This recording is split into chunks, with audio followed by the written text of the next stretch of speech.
Hi friends, ఇప్పుడు నేను మేకలు మేపుకోవడానికి దగ్గరలో ఉన్న అడవికి తీసుకొచ్చాను. ఎండ విపరీతంగా ఉంది. ఇప్పుడు 9 కావస్తుంది టైము. ఎండ చూడండి ఏ విధంగా ఉంది. ఈ ఎండకు మేకలు కూడా సరిగా మేసేదానికి ఇబ్బంది పడుతున్నాయి. చూడు, ఈ మేక కూర్చొని చాలా దీనంగా ఉంది. ఎండకు నడచలేక బాగా ఇబ్బంది పడుతూ ఉంది.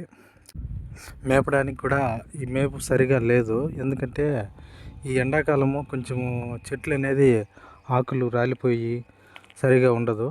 కాబట్టి ఇది మేయడానికి కూడా కష్టంగా ఉంటుంది. వర్షం పడితే బాగా చిగుర్లు వచ్చి మేక కూడా బాగా మేస్తుంది, బాగా ఉంటుంది పౌష్టికరంగా. అయితే ఎక్కడ చెట్లు బాగుంటే అక్కడికి తీసుకెళ్ళి మేపుకోవాల్సిన పరిస్థితి. అయితే విపరీతమైన ఎండ ఉంది. వీటి వల్ల మాకు తల అంతా ఖాళీ, వడదెబ్బ కొట్టే ఛాన్సులు ఎక్కువగా ఉంటాయి. ఎందుకంటే వీటిని మేపుకోవాలి కాబట్టి మేము ఎత్తుకొని పోయి ఒక బాటిల్ నీళ్ళు మాకు ఎటు సరిపోవు. అయినా మేము వాటితోనే ఇంటికి వచ్చిన దాకా వాటితోనే సరిపెట్టుకొని రావాల్సిన పరిస్థితి. వీటిని మేపి మేము ఇంటికి వెళ్ళి అయిపోయేతలకే అక్కడ ఆకలి మాకు చచ్చిపోతుంది. ఆకలి కూడా వేయదు. నీళ్లు తాగాలనిపిస్తూ ఉంటుంది. సరిగా తినాలన్నా తినబుద్ధి కాదు. చాలా ఇబ్బందిగా అనిపిస్తుంది ఈ ఎండల్లో తిరిగి.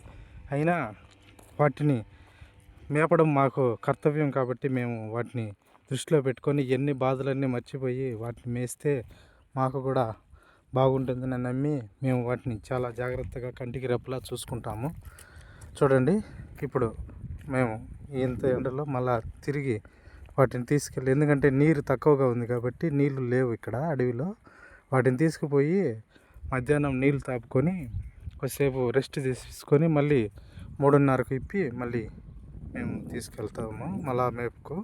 అయితే సాయంత్రం పూట మేపు బాగా మేక మేస్తుంది కాబట్టి ఎండాకాలం మా ఆరోగ్యం కూడా దృష్టిలో పెట్టుకొని మేము కొంచెం రెస్ట్ తీసుకొని మళ్ళా మధ్యాహ్నం తర్వాత తీసుకొస్తాము వీటిని. అవి సాయంత్రం బాగా మేస్తాయి, ఎందుకంటే చల్లగా ఉంటుంది కాబట్టి.